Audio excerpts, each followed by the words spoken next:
Mission এ বিষয়ে বিস্তারিত জানাতে ইসি থেকে যুক্ত হচ্ছেন সহকর্মী হোসেন জাহিদ।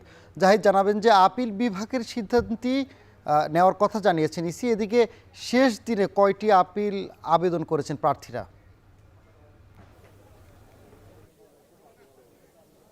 সানি, পাবনা 1 এবং 2 আসন নিয়েই তো মূলত জটিলতা বেশ আগে থেকে ছিল এবং আপনি জানেন যে 4 সেপ্টেম্বর নির্বাচন কমিশনের পক্ষ থেকে একটি গেজেট জারি করা হয়। সেই গেজেটে মূলত পাবনা 1 আসনকে যে সাঁথিয়া উপজেলা, সেই একটি মাত্র উপজেলাকে কেন্দ্র করেই পাবনা 1 আসনের সীমানা নির্ধারণ করা হয় এবং একই সঙ্গে বেড়া এবং সুজানগর যে উপজেলা, এই দুটি উপজেলাকে নিয়ে পাবনা 2 আসনের সীমানা পুনর্নির্ধারণ করা হয়।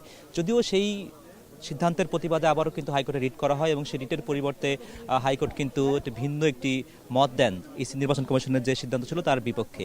কাজেই সেখানে বেশ জটিলতা তৈরি হয়েছিল এবং গত 4 জানুয়ারিও কিন্তু সেই নির্বাচন কমিশনের সিদ্ধান্ত বাতিল করে আগের যে সীমানাটি ছিল সেই সীমানা কিন্তু পুনর্বহাল করার জন্য রায় ঘোষণা করেন। তবে আজ এটি আবারও কিন্তু জানা গিয়েছে যে আসলে সেই রায়ের পরিপ্রেক্ষিতে নির্বাচন কমিশনের পক্ষ থেকে এবং একজন প্রার্থীর পক্ষ থেকে আবারও কিন্তু পুনরায় হাইকোর্টে রিট করা হয়েছে। কাজেই এই যে রিট, পাল্টা রিট কিংবা সিদ্ধান্তের বিরুদ্ধে সিদ্ধান্ত, এগুলো নিয়েই মূলত সীমানা সংক্রান্ত জটিলতা কিন্তু শেষ হয়নি। কাজেই সাঁথিয়া উপজেলাকে নিয়ে পাবনা 1 আসনে নির্বাচন হবে নাকি বেড়া এবং সুজানগর উপজেলা নিয়ে নির্বাচন কমিশনের যে সিদ্ধান্ত পাবনা 2 আসন সেটিই আসলে ঠিক থাকবে, সেই বিষয়ে জটিলতা শেষ না হওয়ার কারণেই মূলত আজকের এই সিদ্ধান্তটা কিন্তু এসেছে।